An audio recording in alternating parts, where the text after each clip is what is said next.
Hi everyone, అందరూ ఎలా ఉన్నారు? ఇవాళ మీ పర్సన్ యొక్క ఆఫ్టర్నూన్ థాట్స్ ఎలా ఉన్నాయో ఒకసారి చూద్దామండి. ఎలా ఉన్నాయంటే తను మనీ కోసము చాలా కష్టపడుతున్నారు.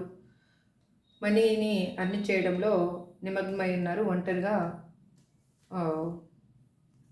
వాళ్ళు ఉన్నారు పనిచేసే దగ్గర.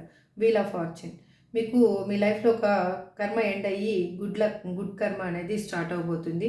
మీకు ఒక లైఫ్ సైకిల్ అనేది ఎండ్ అయిపోయింది. మీ లైఫ్లో చేంజ్ అనేది రాబోతుంది. న్యూ బిగినింగ్ అనేది రాబోతుంది. మీ పర్సన్తో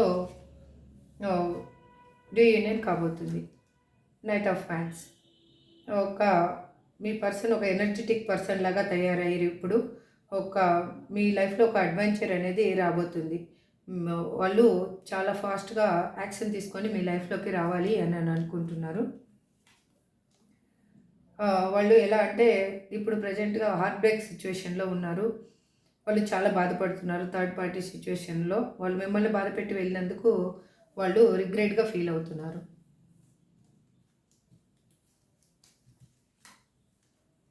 పేజ్ ఆఫ్ హ్యాండ్స్ వాళ్ళు న్యూ ఐడియా చేస్తున్నారు. మీతోటి ఎలా రీయూనియన్ కావాలి, కాలర్ మెసేజ్ ఎలా చేయాలి అనేసి వాళ్ళు ఒక ఫ్రీడమ్ లైఫ్ మీకు ఇవ్వాలి.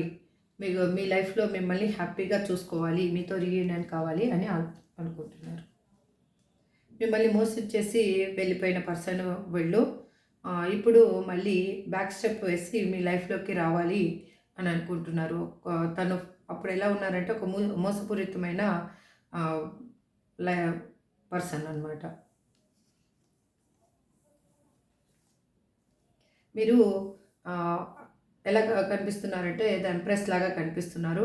మీకు లైఫ్లో గ్రోత్ అన్నీ ఉన్న పర్సను, అబైండెన్సు, నర్చరింగ్, కేరింగ్ ఉన్న పర్సను. అగైన్ ఇప్పుడు మీరు ఎవరైనా పిల్లల కోసం చూస్తున్న వాళ్ళైతే ఖచ్చితంగా మీకు మ్యారేజ్ అవుతుంది, పిల్లలు ఉంటారు. మీరు అనుకున్నది మీకు నెరవేరుతుంది. మీ లైఫ్లో మంచి గ్రోత్ అనేది వస్తుంది. అందుకే ఇట్లా ఉన్నారు కాబట్టి మీ పర్సన్ మిమ్మల్ని కలవాలి అనుకుంటున్నారు. ఈ వీడియో మీకు నచ్చితే లైక్ చేయండి, షేర్ చేయండి, సబ్స్క్రైబ్ చేసుకోండి. ఈ పాజిటివ్ ఎనర్జీని I claim this positive energy అని టైప్ చేయండి. Thank you so much.